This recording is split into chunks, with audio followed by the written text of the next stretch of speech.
Greetings, friends, and welcome back to the Musings from the Mount podcast. I am your host, Joseph Carenza.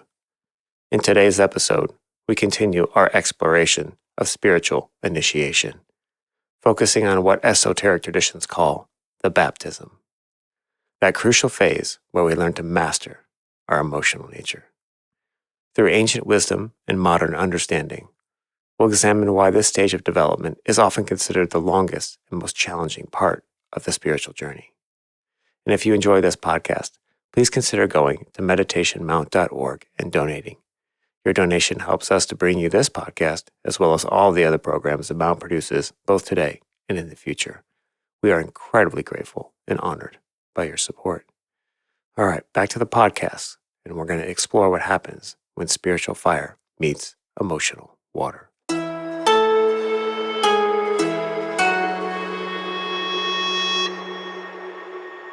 As we've been focusing on initiation, we are in a way initiating ourselves into this conversation. We're moving right along. We covered quite a bit of what initiation is and what is the first initiation, and we're going to move on to the second. And maybe we just recap a little bit for a second, in case anyone missed the first one or is still a little bit confused. This is a journey that we are on. And, there's like the hero journey, and the difference is that this time it's a collective journey. Yes. And I think that's, especially for most people who are on the spiritual path, you undertake this as almost like a solo journey. You spend a lot of time reading, researching, and it's interesting because we're watching, especially with what's been transpiring here in the U.S., we just had a big election. We're all going to go through something together. And so this is, I think, specifically topical to this group initiation as we kind of move into the second part of that. That's a really good point. I often use the phrase, we're in it together alone. Right. Which means that we are in it collectively, and yet the doorway, the eye of the needle has to be threaded by us. Mm-hmm. In order to be part of the whole collective conversation.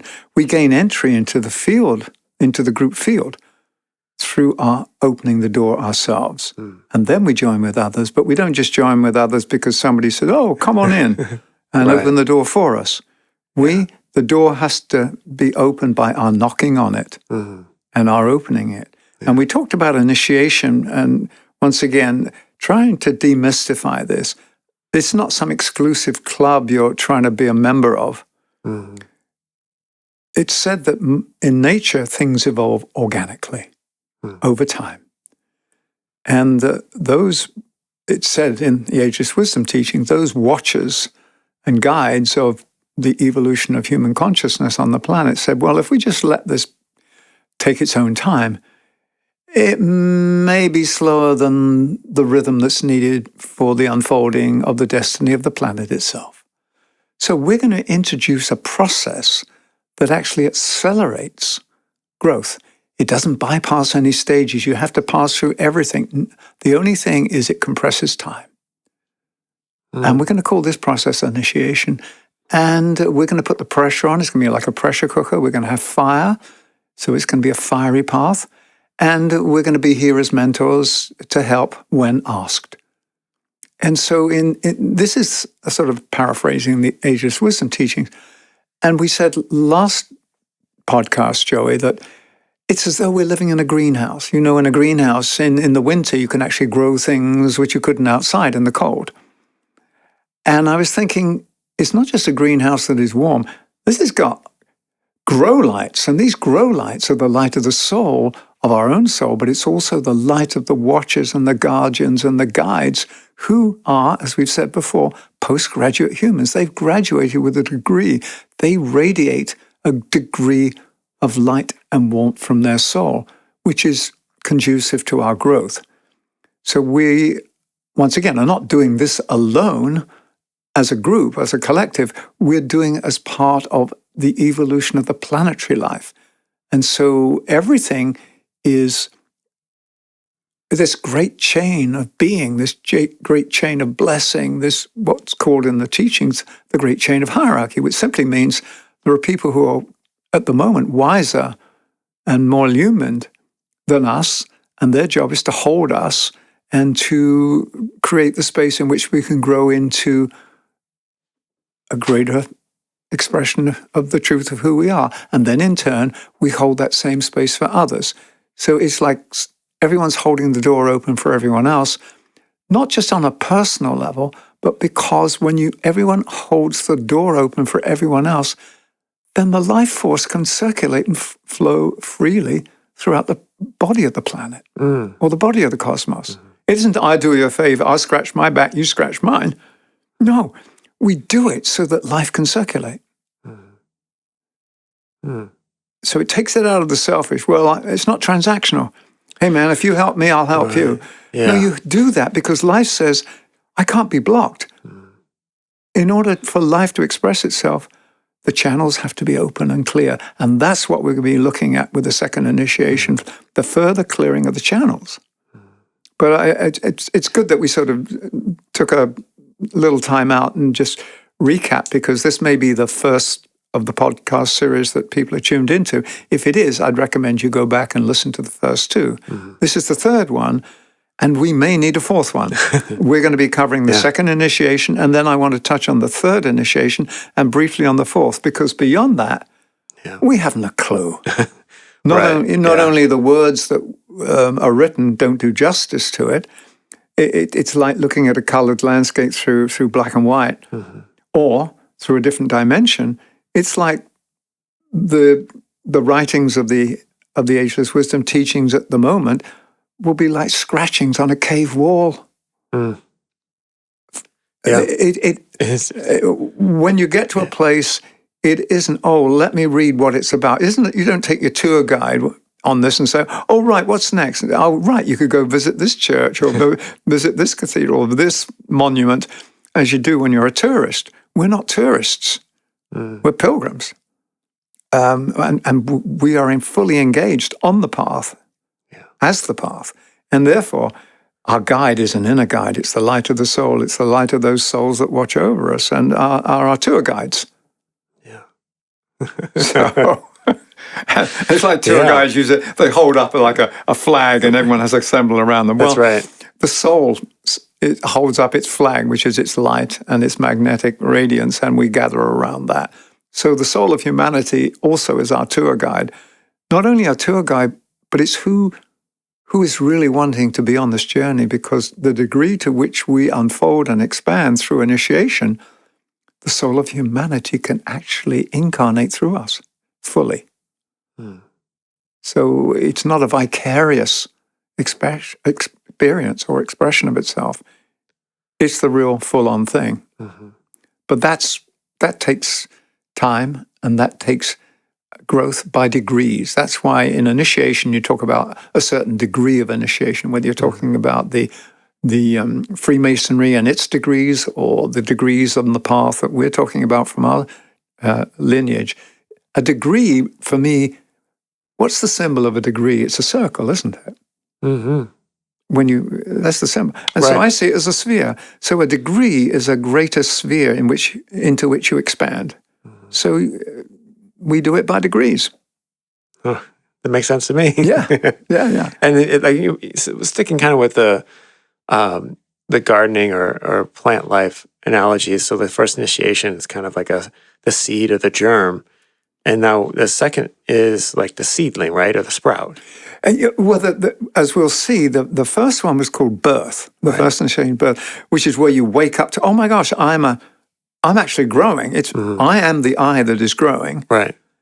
And you're having to overcome the physical plane. Remember the keynote of the first initiation, or the hint is, man cannot live by bread alone, as it says in the Bible. You've got to suddenly realize that material food, material things is not our true source of nourishment. We need them, and we work with them, but it's not our source of identity or true nourishment. And therefore, we have to overcome the gravitational grip and pull of matter, and also to release the light inside matter. We'll get into this more, Joey, but you're right. And then baptism is what's associated with the second stage. Okay. And that has to do with the waters of the astral plane and overcoming the gravitational pull of emotional matter. And we'll look at matter as a living substance as well. All right. An elemental substance. Yeah. And the higher frequencies of our being, they are angelic substances or Davic substances. Okay. So, right. I mean, and as before, we're trying to make this accessible. Not that we are experts in this. What we're doing, for those who've tuning in for the first time, we're taking a book called Ponder on This, which is a compilation of the writings of the Master DK, the Tibetan, that Alice Bailey sort of wrote down, like dictation at a distance from this wise person. And we're going to read some paragraphs. We're going to stop. We're going to unpack it to the best of our ability. We're going to share some personal anecdotes. And we're going to post questions into the ethers that everyone listening, including ourselves, can just ponder on. I mean, the whole thing is called Ponder on This. So you ponder something, not to think whether you agree with it or not, but how does it resonate with me? What is it calling out from me? So a pondering is not just what do I think about this? It's a much deeper journey of reflection. All right. It's a baptism by fire? It's a baptism by fire, water and fire. But and we'll get into that because, as we'll find out later, the whole thing of initiation is the application of fire. Okay. And once again, we're going to be reading from a text that was written 60, 70 years ago, and the pronouns are more masculine. And so we're going to read what's there. And so all of us can just do our inner translation of what is appropriate and respectful now to all. So the second initiation is called the baptism. And here we're reading now from the text. Once the second initiation is taken, the progress will be rapid, the third and the fourth following probably in the same lifetime or the succeeding. Now here we get into what it is. The second initiation forms the crisis in the control of the astral body. Just as at the first initiation, the control of the dense physical has been demonstrated, so here the control of the astral is similarly demonstrated. The sacrifice and death of desire has been the goal of endeavor. Desire itself has been dominated by the ego, and only that is longed for which is for the good of the whole and in the line of the will of the ego, the soul, and of the guides. I'll just maybe take one more sentence and then we can unpack it because there's a lot in there. The astral elemental is controlled by the emotional body. And when it is controlled, it becomes pure and limpid. And the lower nature is rapidly dying. At this time, the ego grips afresh the two lower vehicles and bends them to his will. The aspiration and longing to serve, love, and progress becomes so strong that rapid development is usually to be seen. So this is interesting because this is the challenge, because when you're asked to let go of desires, it doesn't mean to let go of feelings and the emotions of relationship. It really is, in an impersonal way, it's saying, what forces are attracting? What forces are you responding to? Are they the elemental forces of the astral plane, or are they the angelic frequencies of the soul, which has to evolve through the astral plane? And therefore, the cutting out of desire doesn't mean you've got to go ascetic and live in a cave and not do anything of a worldly nature. It simply means when you're in the world, what helps you decide what do I do next is not the elemental consciousness of your emotions that's saying, hey, feed me, feed me, feed me. The soul says, I know how to feed you. And by the way, these emotions at a higher level they are so sensitive. This is a feeling body of sensitivity, which, as we will understand later, the higher correspondence of the astral plane is the Buddhic plane, the intuitive. It's a higher reflection. Mm-hmm. Remember, if you go back to the Star of David, you've got these two triangles interlaced, spirit and matter. They're reflections of each other. Spirit reflected in matter is the obverse. It's the reflection. Mm-hmm. And we have to sort of bring the two together. That's right. I mean, you've studied the Kabbalah, so yeah. I mean. Yeah. Oh, man. So the overcoming of the astral elemental is making sure that the pull of the lower nature isn't the determining factor. No, you pay heed to what it's asking for, and then you decide, like, when I used to go into a candy store as a child, I wanted every candy in the store. My mother would say, no, maybe we'll buy a packet tomorrow or something like that, or just one. It's like there is a regulator. Yeah. The regulator is the soul once it's switched on. Most of us, when we haven't switched on the soul regulator, gorge ourselves on whatever the lower elemental beings crave. Mm-hmm. And I mean crave. Yeah. Yeah, the desire is a deep motivating factor, and it's like the lower chakra kind of energy. And the word desire often gets a bad rap. Mm-hmm. So what I did a few years ago, because we were talking about the purpose of the planet, the planetary purpose, and I changed that phrase or interchanged it with the deep desire of the planetary logos. Okay. Just to uplift it. Mm-hmm. And because it's a passion, it's a fiery passion, but it's the fiery passion of a higher frequency. Mm. I don't want to take away the fiery passion, but I don't want it held in the grip of the elemental forces. Mm. And we've touched on this before when we talked about magic a couple of years ago, many podcasts ago. God, this is, we've come a long way since then.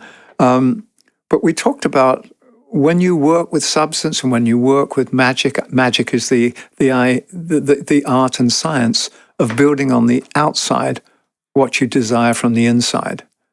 And we said that the elemental beings have a tendency to serve matter and to serve the lower frequencies, not lower good or bad, but just the lower frequencies. Therefore, you don't ask the elemental beings, oh, what do you think we should do? Or what would you like? Hmm. You command the elementals, you cooperate with the angels and with the devas. That was the old rule of magic, if you're going back to sort of the Order of the Golden Dawn and some of the traditional schools of magic. Yeah. But now, what this second initiation is asking us to do is the same thing, is to work with a higher aspect of ourselves in taking care of all of us. We're not leaving our emotions out in the cold. Mm-hmm. They're not bad children that we've suddenly sent to their room. Right. Yeah. I think that's an important point because we sometimes romanticize the idea of I'm going to go join a monastery or I'm going to go into the forest and live a lonely aesthetic life. But the whole key part about this is what is coming back down from the mountain. Coming back down from the mountain, and when we all do that, we gather in the valley and go, oh, here we are. Yeah. And that's I think that's a big distinction between different eras and epochs of esoteric thought and esoteric journeys. Yeah. So let's pick up from the last sentence and then just carry on. The aspiration and longing to serve, love, and progress become so strong that rapid development is usually to be seen. This accounts for the fact that this initiation and the third frequently, though not invariably, follow each other in one single lifetime.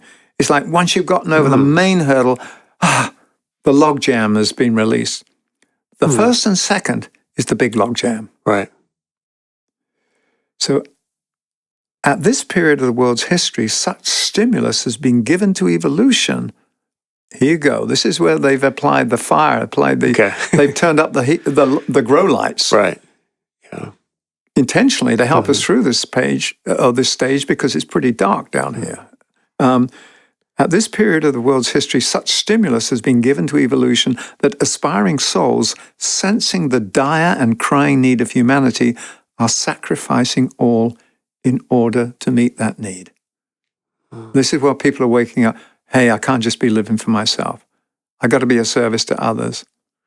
Not so much in the altruistic way that we have it before, but the natural way, the natural urge of the soul is to give of itself. Yeah, it's continuing that the perspective from I to we. It's just, and I think that's an ongoing theme that is reflected in many different levels, but especially in this. Yeah. And the other thing is, this isn't just some neat sequential thing. Oh, we're on the first rung, then we go up the ladder on the second rung. We've done the physical check, the physical box. Now we're in the emotional check. No, you're never fully complete. You come to a certain degree, then you start the next one. All three are always in play. Right. The physical, the emotional, and the mental, which really is to do, the control of the mental is the third initiation. Yeah. But all three are there. So a lot of people think, oh, right, I've overcome this. I'm done with this. It's an illusion. Yeah. I think that's a very important point, because I fell into that a little bit. When I first got clean, and then working on rebuilding my life and kind of creating this life that I wanted to have, and thinking that, okay, so I dealt with that in year one, and then, oh man, that stuff sneaks back in. Well, yeah, and this is how the Tibetan describes it. He says, again, we must not make the mistake of thinking that all this follows in the same invariable consecutive steps and stages. Much is done in simultaneous union. For the labor to control is slow and hard, but in the interim between the first three initiations, some definite point in the evolution of each of the three lower vehicles is to be attained and held before the expansion of the channel can be safely permitted. Many of us are working on all three bodies now as we tread the probationary path. And the reason it's called the probationary path, because from the Masters of Wisdom perspective, the journey doesn't really start until the third initiation. Okay. This is just getting your act together. Yeah. So the first and second initiations, it's a huge test for us, but from the soul's perspective, it's okay. Now we can rock and roll. Now we can go. It's funny that's interesting. That's reflected in the sort of Masonic degrees too. Yes. The first and the second degrees are the preparatory ones, and the third degree is where you become a master mason, and that's the real. Exactly. Yeah. And the master mason has control. Yeah. Of the materials and themselves, the tools. Yeah. And you build the temple. That's right. Exactly. By degrees. Yeah. So, in order to take the second initiation, the disciple must, and he's got italicized must demonstrate emotional control. He realizes also that he must have some knowledge of those spiritual energies which will dissipate glamour, plus an understanding of the technique whereby illumination from the mind, as the transmitting agent of the light of the soul, can dispel these glamours and thus clarify the atmosphere in the technical sense. So here he's saying you can't just have aspiration and goodwill. You actually have to have a little bit of the science and the technology in here as well. You've got to know what to do, because bringing the light through, there could be practices, there could be protocols of how you bring the light into the emotional body, how you calm the waters. And this is where it isn't just my desire alone will fix it. Right. That's benevolence. As we said before, when you trust somebody, it's a combination of competence and benevolence. We've got to show competence as well as benevolence. Right. Yeah, it's a combination of the heart and the mind. Thank you, Joey. That is that's that is the bottom line, actually. So let's continue reading. I know some of this it's arcane language and it can get a little dense, but I found that even reading these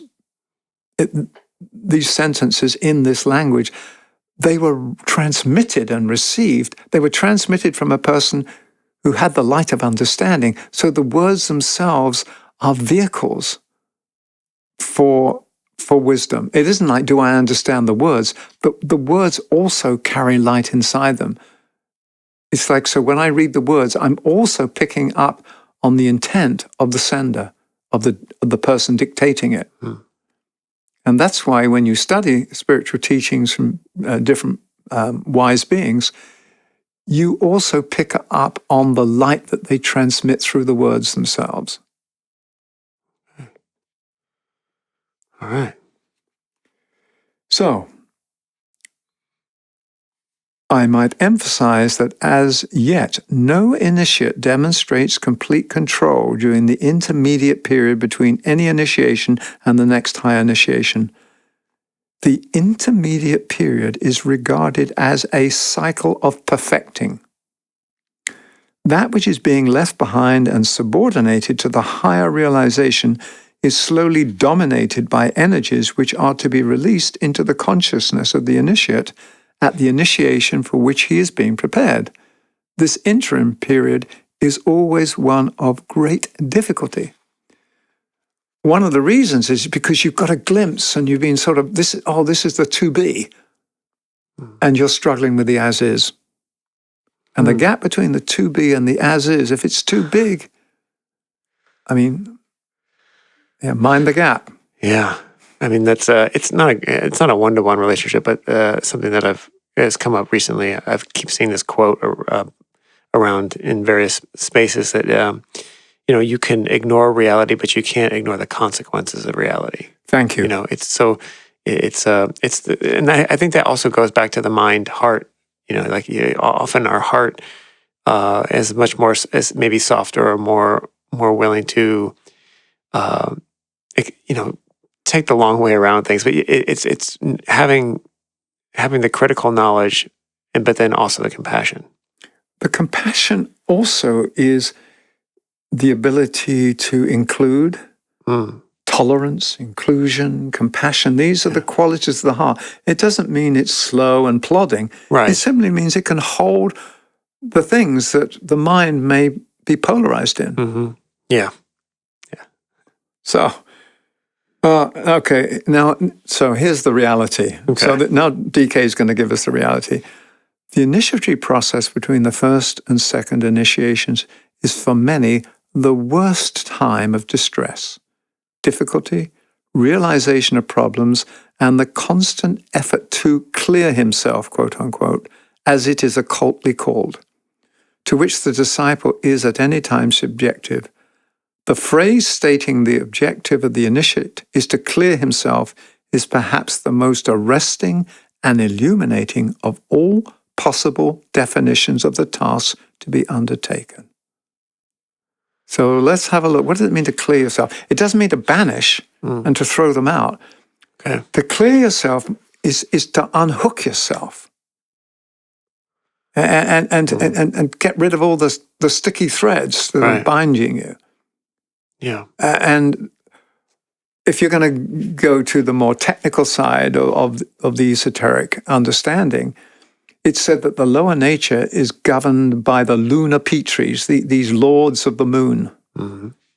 And once again, nothing good or bad. It's just that the gravitation of the moon, what does the moon do? It defines cycles, rhythms, and it affects water. Look at the tides. Mm-hmm. Right. Now, what does the moon, the lunar Petries, what they do to our emotional body is what the physical moon does to the waters of the oceans. Right. And of the body. We're mostly water. And we're mostly water. Yeah. So this is key. Yeah. And as we overcome the pull of the lunar or the elemental substance, we then move into the attractive force of the solar Petries, the soul beings. Yeah. So we are going through this transformation from caterpillar to butterfly.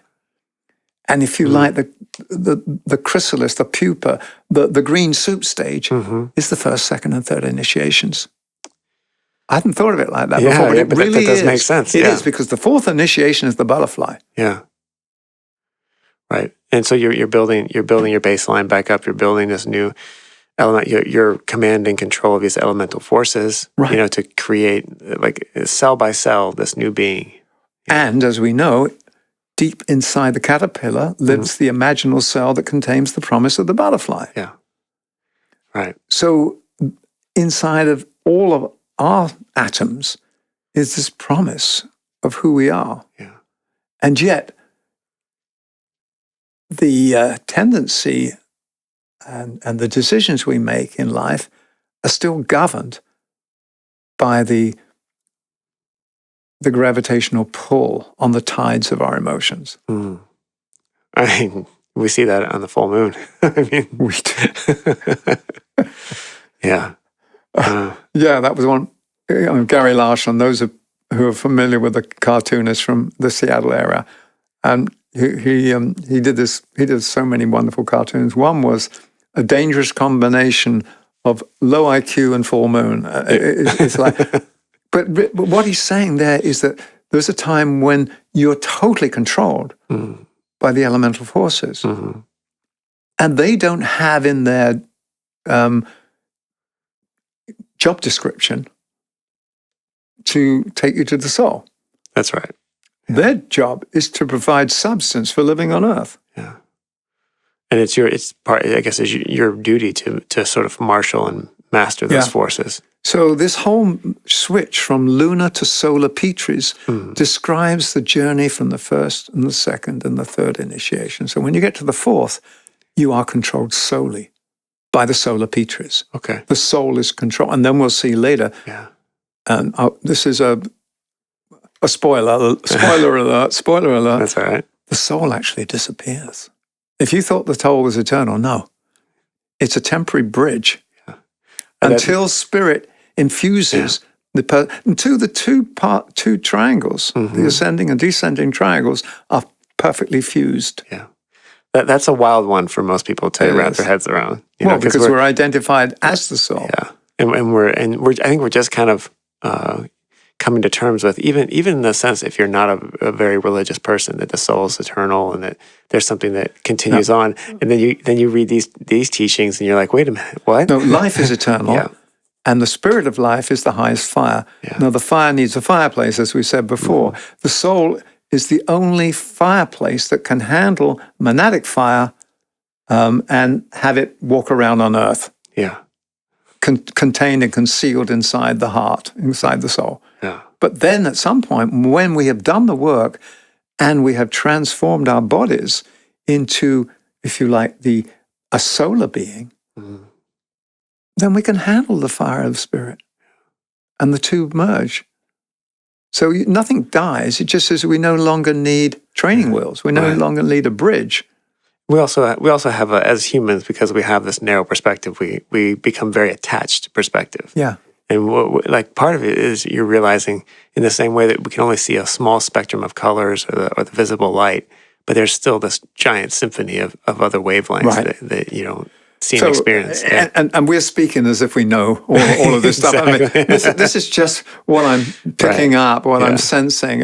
Please, I guess this is the time to put our disclaimer. Don't believe a word we say unless it resonates in your hearts and you're willing to test it out as a hypothesis in the daily alchemical lab of your life. That's right. I think that should be our standard disclaimer. Yeah. All we're doing is inquiring the way together with you, listening to this podcast, and then inviting you to ask the questions. What's my relationship to this? Yeah. What's my relationship to these tests? How am I choosing to live my life? Do you want to carry on with a little bit more? Let's carry on. Okay, so DK continues. The storm aroused by his emotional nature, the dark clouds and mist in which he constantly walks and which he has created throughout the entire cycle of incarnated living, have all to be cleared away in order that the initiate can say that for him, the astral plane no longer exists, and all that remains of that ancient and potent aspect of his being is aspiration, a sensitive response to all forms of divine life, and a form through which the lowest aspect of divine love, goodwill, can flow without impediment. basically saying is that when we realize that the instrument of our personality is not in charge, but is charged with the power of the soul, because it is the agent of the soul, when our personality joyfully is the expression of the deeper aspect of who we are, then the lure and the stickiness of the astral plane dissolve. And it's simply another field in which we can express. It's not a field where we're stuck or polarized, or where the astral elementals hold sway. They don't have magnetic potency anymore on us. Yeah. It's like with a magnet will attract iron filings, but certain metals, it won't. Well, right. I mean, does a magnet attract gold? Certainly wish it did. The magnet of the heart can attract the gold of wisdom, the Solomon's gold, yes. So, I mean, there's a lot here, Joey, and we can't really do justice to it in the time allotted. However, if people want to go further, just research it. Just choose to walk this path of deeper understanding and knowing and application of that knowledge. And I trust that you will be guided to the right book, the right person, the right course, the whatever. Ask and you shall receive. Knock and the door shall be opened. So, I mean, please knock. Yeah. Please ask. Because we're not here like as some sort of clearinghouse saying, okay, we can send you some wisdom. Right. This is an invitation to knock on the door. This exactly. Is to initiate your own initiation. And then, just to condense what he said in the next paragraph, it goes back to what you were saying about the group. Watch out for the people who come into your lives who you recognize have gone through these early stages and have cleared and are no longer, because they can be trusted. Doesn't mean you shouldn't be friends with all people, but it means if you're really going to collaborate, you're going to work together, you've got to know that the other person has, to some degree, got their act together, got their stuff under control. So they don't sabotage yourself, their selves, or yourself, or the project. And so once again, inclusion is self-determined. Okay, yeah. That makes sense. Because you've got to qualify. It goes back to frequency. Right, has to resonate. Banging on the doors and demanding I be let in the name of inclusion. The door says, sorry, could you put that frequency in, cipher in again, please? Right. Access denied. Access denied. Yeah.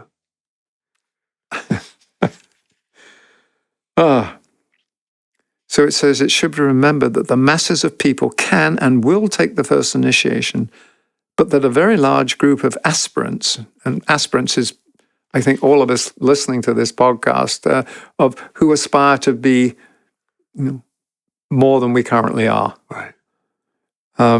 That's an aspiring soul. Is far larger than realized. And that we will pass through the experience of the second initiation and that of the purifying baptism.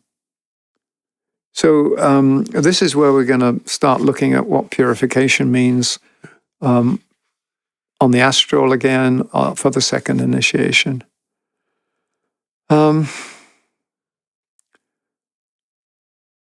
Let's take another paragraph. We can take it slowly. Okay.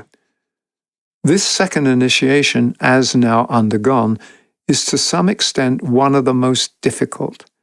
It involves purification, but it is purification by fire, symbolically understood.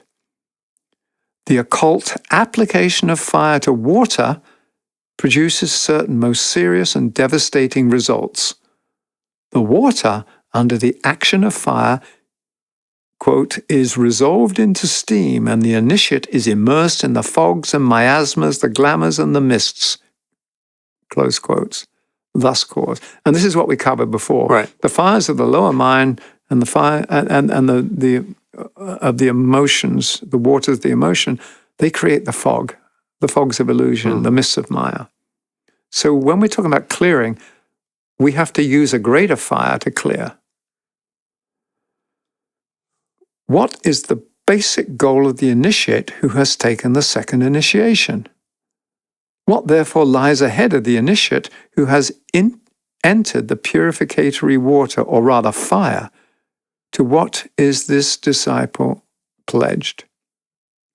And then it says, sort of just giving you a sneak peek. At the close of the initiatory process, certain energies and divine aspects should be recognized by him as now playing a part in his thinking and his purposes, energies which heretofore, even if present, were quiescent and not controlling. Okay. So once again, we're always immersed in it. Yeah. And it's the process of revelation. Revelation is preparing ourselves to receive. And the gift that we're receiving has always been present. The present is always present. Yeah. The gift, the present of ourselves is always present, but we're not ready to receive it. And then it says, before us lies the third initiation of the transfiguration. Transfiguration will be into the butterfly. Right. Or this is green soup, coming out of the green soup stage. Facing him is a great transition from an emotional, aspirational focus to an intelligent thinking focus. He has theoretically, at least, cast off the control of the astral body and nature, but much still remains to be done. Old desires, ancient astral reactions, and habitual emotions are still powerful, but he has developed a new attitude to them and a new perspective to the astral body. Water, fire, steam, glamour, delusion, misinterpretation, and emotional continuity still means something specific and undesirable to him. And here's an interesting phrase. He is now negative to their appeal and positive to the higher demanding focus. That which he now loves and longs for, desires and plans for, lies in another and higher dimension. He has, through his willingness to pass through the second initiation, struck the first blow at his innate selfishness and has demonstrated his determination to think in wider and more inclusive terms. The group begins to mean more to him than himself. Oh. We come back to that one, Joey. This whole phrase of we are now negative to the appeal of the lower, it doesn't mean it's bad. It means it doesn't attract. By negative, or if something is positive in my life, it influences me. Yeah. And then I influence it when it's negative to my positive. Mm. That's how life flows. That's how life flows through the open portal. Mm. Negative, it's receptive and transmitting. Yeah. Positive, negative. So there was a time when my astral body was the positive dominating force. Right. And now I've released myself from that and say, no, the positive force is my soul. Mm. And now when the soul fills my being, I can then transmit it further because my aspect of life on earth, Michael in the world, has a negative relationship to the planet, not negative as far as morality or just any other kind of more judgment. Like electrical. It means electrical. Yeah. It means that things can pass from me into the world. Mm-hmm. It's when we shift from becoming reactive to becoming causal. When you start causing things to happen, you're acting from the soul.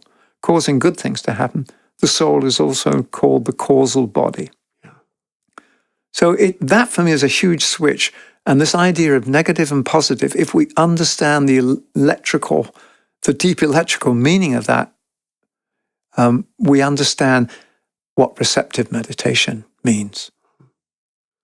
We understand what telepathic radiation means. Right. We suddenly realize that we're dealing with the flow of life through us. Mm. And have we got an instrument that can receive it cleanly, transmit it powerfully? Yeah, that's what this whole process seems to be. Is the initiate is the perfect conductor of electricity. Exactly. Yeah. Perfect throughput. Yeah. Yeah. Maximizing your throughput, and then so you're reducing anything that's going to affect that current flow, and that's I mean, that appeals to me. I mean, that's right up my alley in terms of my worldview. Okay. So there's quite a bit of text to go through this time, and my sense is we're going to need a fourth session on this because you can't rush this. Yeah. And the reason is because this is the one that takes the most incarnations to get through, the first and the second. Yeah. And the passage between the first and the second is the toughest, as they say. At the second initiation, he is granted a vision of a higher focus, and his place in the larger whole begins slowly to reveal itself. A new creativity and a new focus become his immediate goals, and for him, life can never again be the same. Yeah. There's no going back, Joey. That's it. Yeah. I mean, that's when you move into the second initiation, it becomes very clear. And I mean, for me, that absolutely happened. Yeah. You realize you could go back, but you don't belong there anymore. You can't go back. Yeah. Yeah. Well, if you do, it's just not the same. Then you're going to become positive to the to the astral. Right.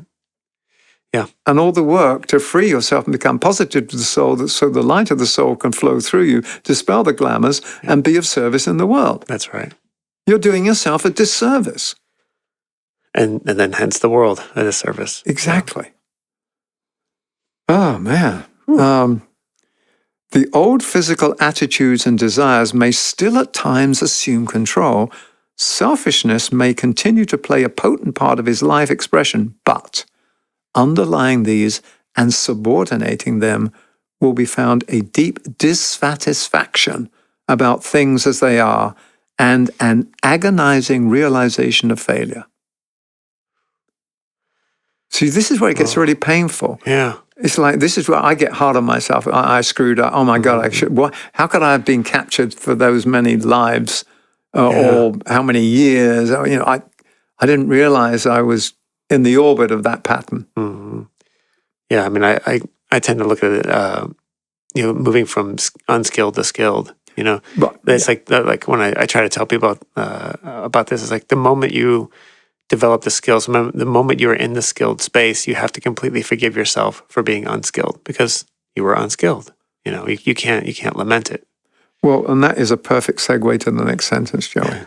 It is at this point that the disciple begins to learn the uses of failure and to know certain fundamental distinctions between that which is natural and objective and that which is supernatural and subjective. Wow. And then it gives a really big hint. Okay. The three keynotes for the second initiation are dedication, glamour, devotion. And you think, what?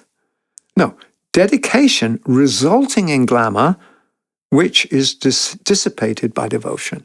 So our dedication, it's like we dive into the waters, and then the glamour happens because of the refractive qualities of the water, and we don't see clearly in the murky depths. And that which dissipates it is devotion. Devotion is an orientation to the light of the soul. It's not subservience to another person or creed. It's really saying, the soul controls me, or I am the soul seeking to express itself on earth. I will do all I can to create a vehicle through which that can happen. Yeah. Dear old St. Francis, Lord, make me an instrument of thy peace. I mean, that prayer that he uttered constantly, I mean, that carried him through. Yeah, it's one of the most powerful prayers. It is. Oh Lord, make me an instrument of thy peace. It's one of my favorite. Yeah. Yeah, and I was in Assisi just, a couple of months ago and visited the place where he meditated and lived in the caves and in the hills, and you can feel that atmosphere there. And so he's not everybody's exemplar, but I just find that he went through, like a lot of the people that who are the exemplars. They started off with a life of luxury and licentiousness, and then they fell from grace, and then they had to pick themselves up, and then they went through this letting go of all worldly attachments and following the inner God. Yeah. And that's it. We're doing that differently. We're creating a vehicle in which the inner God can express. And the inner God is simply the microcosmic version of the one life. So initiation is, if you like, is a way for the one life to create its body, greater body, through which it can express. Once we've come together as a group, once we've gone through all the initiations, then we become the body, just as we as a soul create a personality through which we can express on earth. I like to think of the Creator utilizing the many aspects of itself through the evolutionary process as a way of creating a vehicle for the revelation of its own nature. I mean, that's how I hold it, whether that's true or not, but that's what sort of inspires me of, right. So, the longest period between initiations is that to be found between the first and the second initiations. It's a real tough one. It's in the wilderness. Yeah. We are wandering in the wilderness. This is a truth which must be faced. But it should be remembered also that it is by no means the hardest period. Yeah. The hardest period for the sensitive, feeling aspirant is to be found between the second and the third initiations. But the toughest sort of gut-wrenching, roller coaster of a ride would be between the first and the second. It's certainly been my experience. Yeah. So it is a period of intense suffering, of the penalty of applying factors of glamour and illusion, of pronounced involvement in situations which for a long time remain unclarified, and of a steady moving forward as best the beleaguered aspirant can under the influence of right direction and spiritual determination. So here we go again. We are seeking to be guided and empowered by the soul, and yet we're still dealing with all this stuff. All our karmic chickens are coming home to roost, and we got to deal with them. And we can't sort of run into a safe haven of some spiritual space, because we're here to create the spiritual space out of the darkness of our previous actions. Yeah. Wow. I mean,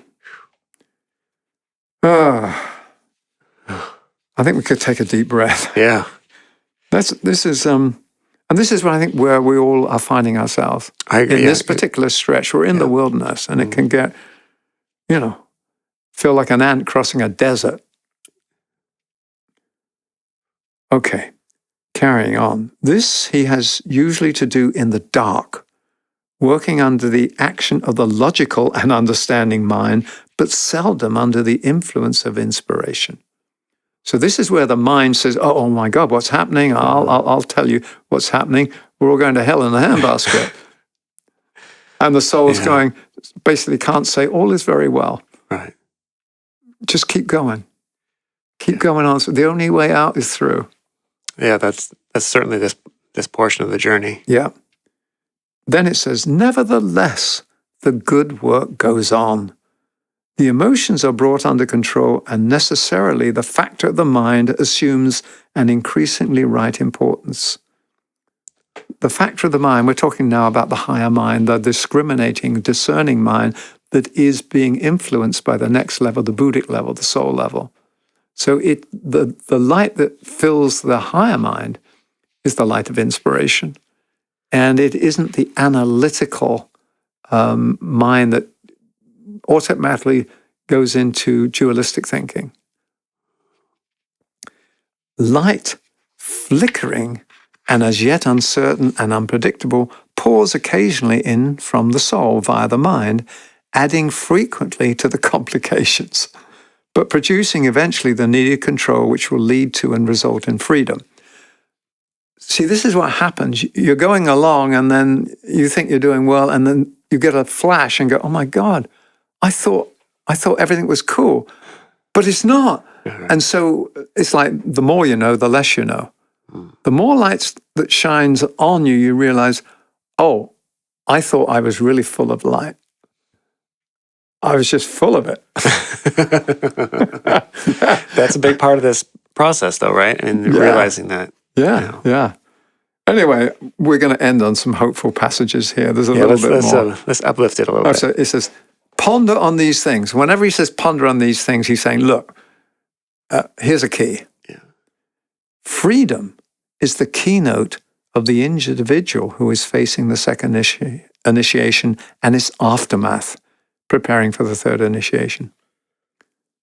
Freedom is the keynote for the world disciple today, and it is freedom to live, freedom to think, and freedom to know and plan which humanity demands at this time. Yeah. I mean, if you look at the political situation, if you look at the world, the demand for freedom, the freedom to choose, the freedom to be in control of our bodies, our minds, this is where it links it back to the deeper dimensions of the planetary life and its relationship with Sirius. And the connection that Sirius has with the Earth as part of this initiatory program. It said that the Sirian law of freedom governs this part of a galaxy. And the Sirian law of freedom says, inside of every atom is the fire of liberation. Without that, things couldn't evolve. And we have to stimulate that inner nucleus to release the light, which is what you do from the physical, crude nuclear release of power, like in a bomb, to the release of the light of wisdom in an enlightened being, a bodhisattva, a Buddha.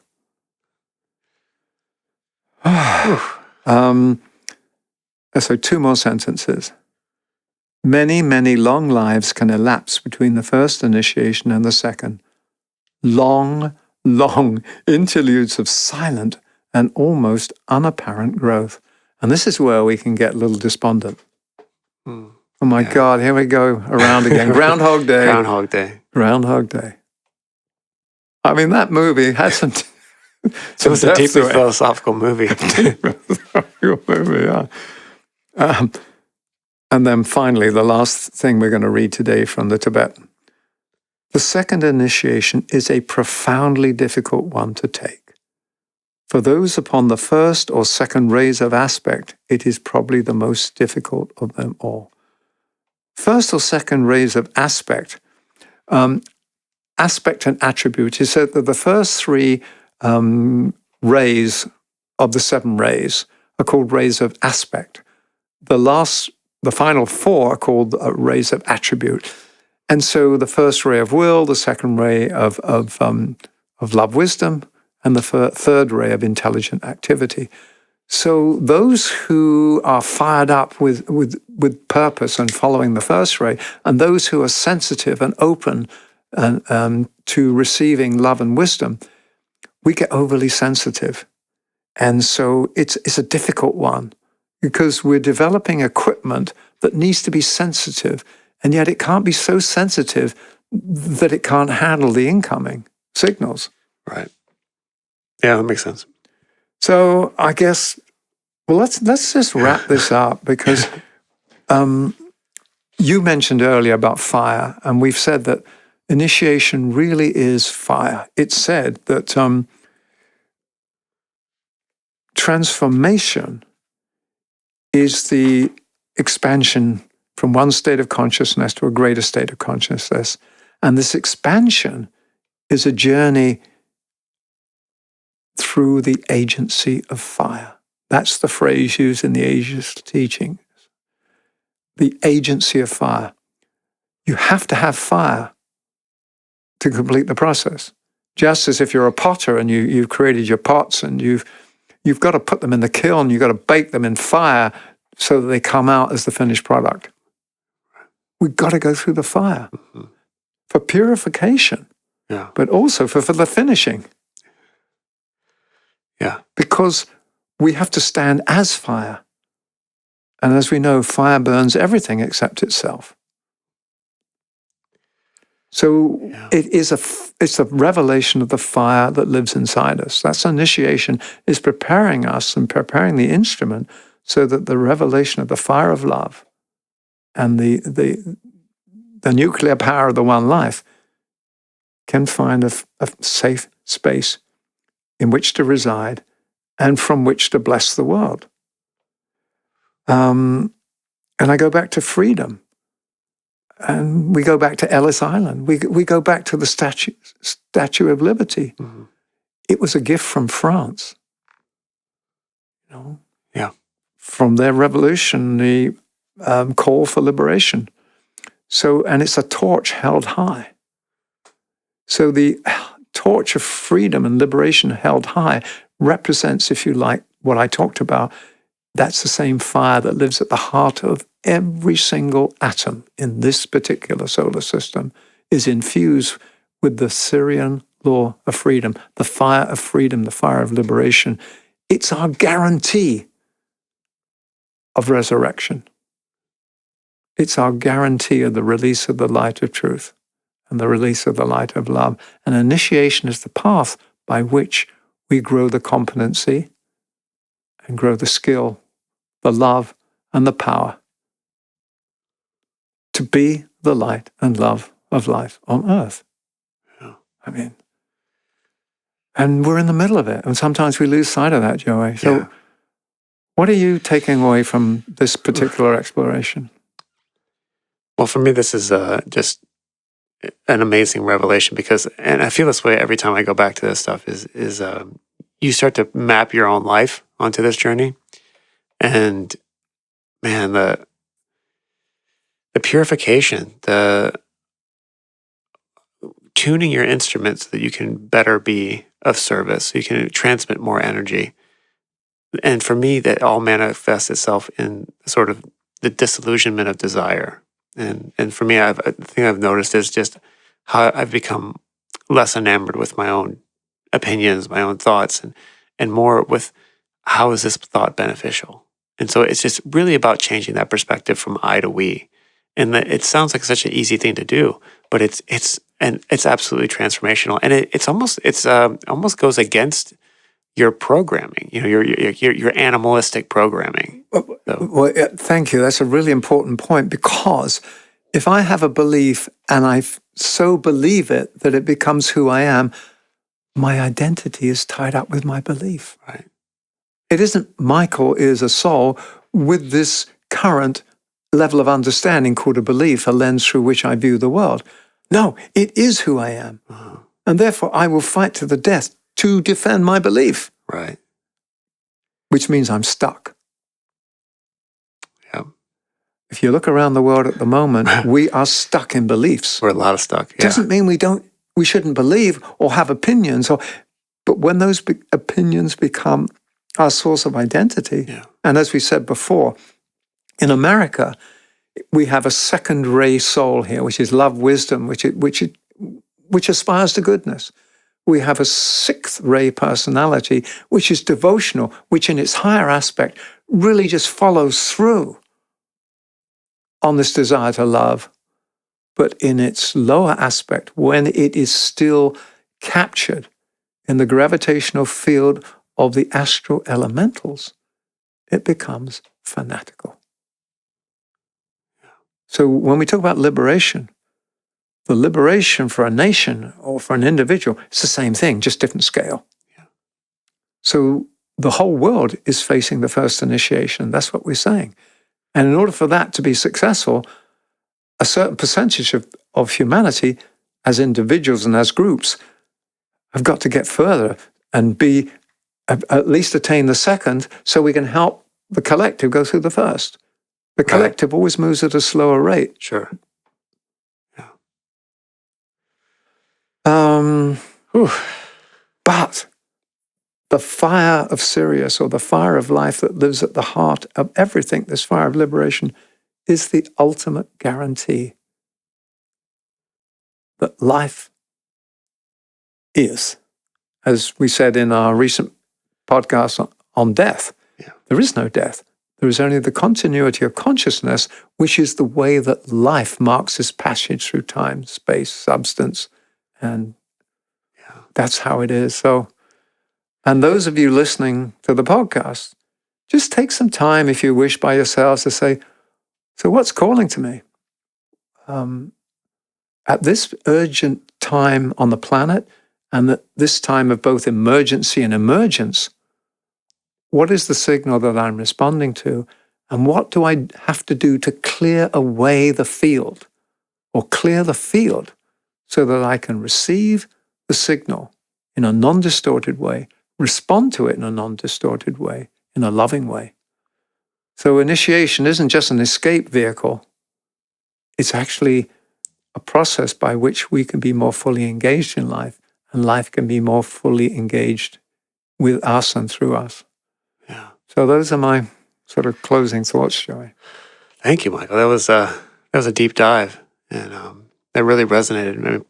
I hope it resonated with everyone, but it definitely resonated with me. And that every time I go back to this stuff, especially ponder on this, I feel like I'm seeing it for the first time with new eyes, and then I'm also saying like, oh, I missed all this last time.